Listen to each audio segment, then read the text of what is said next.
Good evening students, how are you? This is M Singh sir here. UP NEET की जो under graduate यानी MBBS की जो counselling थी, उसका स्पेशलिस्ट राउंड जो है वो खत्म हो चुका है।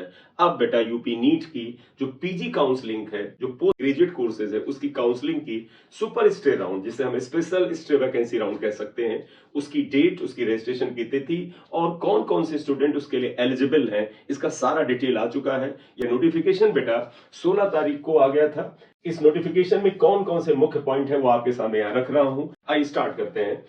यूपी नीट पीजी 2023 के अंतर्गत online special stay vacancy round की समय सारणी देखिएगा बेटा। राजकीय निजी क्षेत्र के मेडिकल, डेंटल कॉलेजेस, संस्थानों, विश्वविद्यालयों, चिकित्सा स्वास्थ्य से अधीन चिकित्सालयों के संचालित स्नातकोत्तर यानी पोस्ट ग्रेजुएशन पीजी पाठ्यक्रमों में MD, MS, diploma, DNB, MDS में प्रवेश हेतु ऑनलाइन स्पेशलिस्ट वैकेंसी राउंड की समय सारणी निम्नवत है। तो ये पीजी काउंसलिंग के लिए बेटा डेट्स हैं। फर्स्ट पॉइंट पर आइएगा। पॉइंट नंबर 1, ऑनलाइन पंजीकरण की तिथि 20 नवंबर को 11 बजे, मॉर्निंग 11 बजे से स्टार्ट होगा और 21 नवंबर को शाम को 5 बजे तक रहेगा। लगभग 2 दिन का टाइम है। इसमें आप ऑनलाइन रजिस्ट्रेशन करेंगे। रजिस्ट्रेशन सिर्फ ऑनलाइन ही मोड में हो रहा है, ये आपको पता है। पंजीकरण धनराशि यानी जो रजिस्ट्रेशन अमाउंट है, धरोहर राशि यानी कि सिक्योरिटी मनी जमा करने की तिथि 20 नवंबर को ही 11 बजे जब आप रजिस्ट्रेशन करेंगे तभी आप ये जमा कर सकते हैं। 22 नवंबर को मॉर्निंग 11 बजे तक खुला रहेगा। इसमें भी ऑलमोस्ट 2 दिन का टाइम दिया गया है। नेक्स्ट आइएगा, मेरिट सूची घोषित करने की तिथि। इसके बाद मेरिट बेटा लिस्ट है वो 21 नवंबर को आ जाएगी। ऑनलाइन चॉइस फिलिंग 22 नवंबर को शाम 5 बजे से स्टार्ट होगा और 24 नवंबर को शाम 5 बजे तक रहेगा। एग्जैक्टली 2 दिन का टाइम है, 22 नवंबर से 24 नवंबर की इवनिंग 5 PM तक। परिणाम घोषित करने की तिथि, इसके बाद जो रिजल्ट अनाउंस होगा वो 27 को होगा। इसमें ज्यादा टाइम ले रहे हैं। 24 तक आप सारा फिल करा लेंगे तो 27 को अनाउंस कर रहे हैं। उसके बाद आवंटन पत्र डाउनलोड करने तथा प्रवेश लेने की तिथि जो है वो 28 नवंबर से 30 नवंबर के बीच है, यानी 3 दिन का टाइम है। 28, 29, 30 इन 3 दिनों में आपको जो आपका आवंटन पत्र यानी अलॉटमेंट लेटर है उसे डाउनलोड करना है और संबंधित इंस्टीट्यूट पे जाके आपको वहां पर एडमिशन की प्रक्रिया कंप्लीट करनी है। ये मेन डेट्स आ गई। अब बात करते हैं कि कंडीशंस क्या है। कंडीशंस का क्या मतलब हुआ कि क्या each and everyone is eligible for the participation? नहीं, इसमें कंडीशंस हैं और उस कंडीशन के अंतर्गत ही जो बच्चे आते हैं केवल वही एलिजिबल है। पहले पॉइंट को देखिए बेटा, स्पेशलिस्ट वैकेंसी राउंड की काउंसलिंग में प्रतिभाग यानी पार्टिसिपेट करने हेतु सभी अर्ह अभ्यर्थी यानी एलिजिबल कैंडिडेट्स को वेबसाइट जो ये दी है, ये आप जानते हैं, इस पर पंजीकरण शुल्क यानी registration amount, this is registration amount of 2000 online जमा करने हेतु नवीन पंजीकरण कराना होगा। यानी आप सभी को पंजीकरण तो दोबारा कराना पड़ेगा। Each and everyone has to registered again. Point number 2 important होगा, स्पेशलिस्ट वैकेंसी राउंड हेतु वही अभ्यर्थी मतलब एलिजिबल, बेटा इसका मतलब एलिजिबल हुआ, एलिजिबल होंगे जिन्हें यूपी नीट पीजी 2023 की प्रथम यानी फर्स्ट राउंड, सेकंड चक्र यानी सेकंड राउंड, मॉपअप राउंड या स्ट्रे राउंड की काउंसलिंग के द्वारा कोई भी सीट आवंटित न हुई हो। अगर आपको यूपी नीट की जो पीजी की जो काउंसलिंग है उसकी first round, second round, mop up round और स्ट्रे राउंड में कोई भी सीट अगर आपको अलॉट हुई थी तो आपने एडमिशन ले लिया है, तब तो यहाँ एलिजिबल ही नहीं है, आपने एडमिशन ले रखा है। लेकिन अगर आपने छोड़ दिया था एडमिशन, किसी भी वजह से अलॉटमेंट होने के बाद भी नहीं लिया था, तो आप इसमें पार्टिसिपेट नहीं कर सकते। ध्यान रखिएगा, यूपी नीट की पीजी काउंसलिंग की जो 2023 की काउंसलिंग थी, उसके इससे प्रीवियस राउंड में अगर किसी भी तरह का अलॉटमेंट आपका हुआ था, आपको सीट अलॉट हुई थी और आपने किसी वजह से उस सीट छोड़ दी थी, तो आप एलिजिबल नहीं है। नेक्स्ट पॉइंट है, नीट पीजी 2023 के अंतर्गत ऑल इंडिया कोटे के किसी भी चक्र की काउंसलिंग के माध्यम से प्रवेशित अभ्यर्थी स्पेशलिस्ट वैकेंसी राउंड हेतु अर्ह नहीं होंगे। यानी ऑल इंडिया कोटा में नीट पीजी की किसी भी राउंड में आपने अगर एडमिशन ले रखा है, यहां एडमिशन की कंडीशन है, मतलब ऑल इंडिया कोटे से आपको सीट अगर अलॉट हुई थी और किसी वजह से आपने उसमें एडमिशन नहीं लिया था, तो फिर आप एलिजिबल हैं यहां पर। तो ऑल इंडिया कोटा में अगर आपने एडमिशन ले रखा है तो फिर आप यहां पर अप्लाई नहीं कर सकते।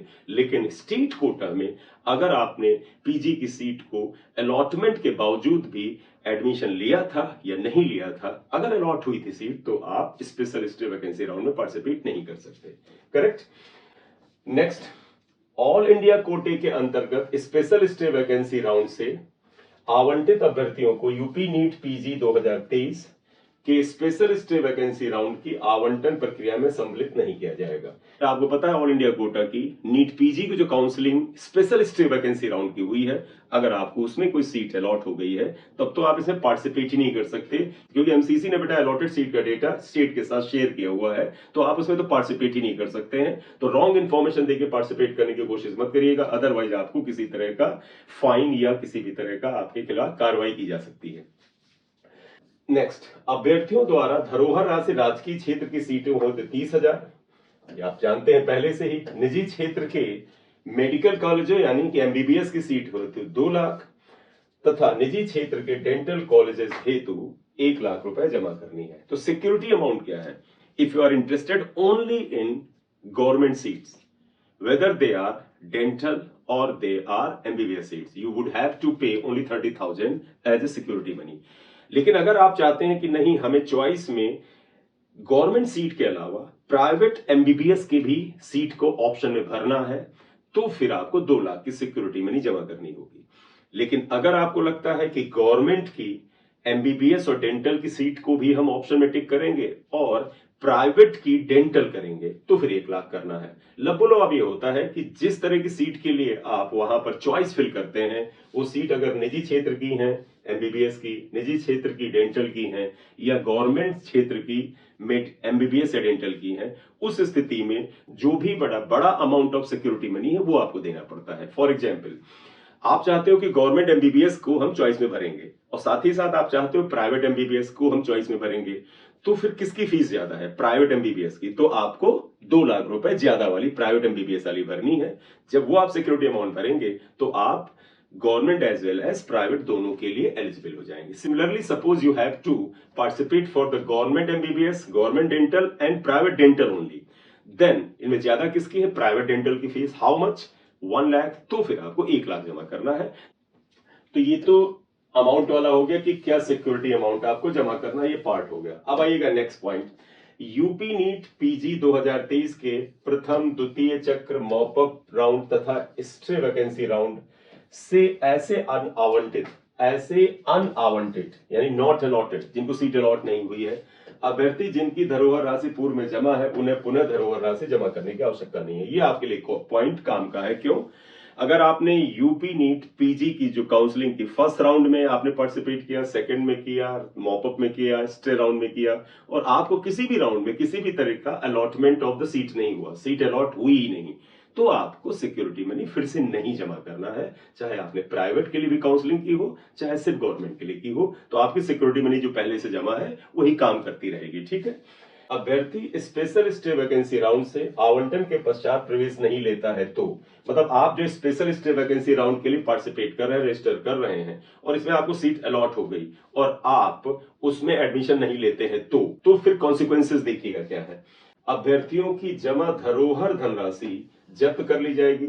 जो सिक्योरिटी मनी जो 30,000, 1 लाख या 2 लाख जो भी है वो जब्त हो जाएगी, तथा यूपी नीट पीजी काउंसलिंग 2024-25, अब 24-25 का मतलब अगले साल की के लिए प्रतिबंधित कर दिया जाएगा। तो आप ये सोच समझ के इस काउंसलिंग में पार्टिसिपेट करिएगा कि कहीं आपने ऐसी चॉइस भर दिया, ऐसा ऑप्शन भर दिया कि आपको सीट अलॉट हो गई और उसके बाद आपका मन में आए कि यार मैं इसमें एडमिशन नहीं चाहता था, मैं एक और चांस अगले साल लेना चाहता हूं, तो ऐसी गलती मत करना, क्योंकि अगर सीट अलॉट हो गई then you would have to take the admission, otherwise security money will be forfeited and आपको 2024-25 यानी अगले साल की काउंसलिंग में बैठने ही नहीं दिया जाएगा। यानी अब अगले साल आप यूपी नीट की काउंसलिंग में तो पार्टिसिपेट नहीं कर सकते हैं। ऑल इंडिया वाले पार्टिसिपेशन के लिए उसके उनके नियम लगेंगे और वो आप जानते हैं क्या नियम है। वर्तमान में डीएनबी पाठ्यक्रम की कोई सीट रिक्त नहीं है, तो जो बच्चे डीएनबी पाठ्यक्रम में एडमिशन चाहते हैं वो ध्यान रखें, कोई सीट है ही नहीं, तो आप इसको ऑप्शन में ना भरें। अद्यतन सूचनाओं की जानकारी है तो इस वेबसाइट पे जाके आप देख लें। और एडिशनल जानकारी आपको चाहिए, अगर आप चाहते हैं कि बीच बीच में जो डेवलपमेंट होता है उसके बारे में जानना चाहते हैं, तो आप इस वेबसाइट के टच में होंगे ही। और अगर ऐसी कोई जानकारी आती है तो उसका वीडियो बना के मैं आपके साथ शेयर करूंगा। अगर आप इस चैनल पे नए हैं तो बेटा सब्सक्राइब कर दीजिएगा, लाइक कर दीजिएगा। This is M Singh sir here. Thank you very much. Thank you.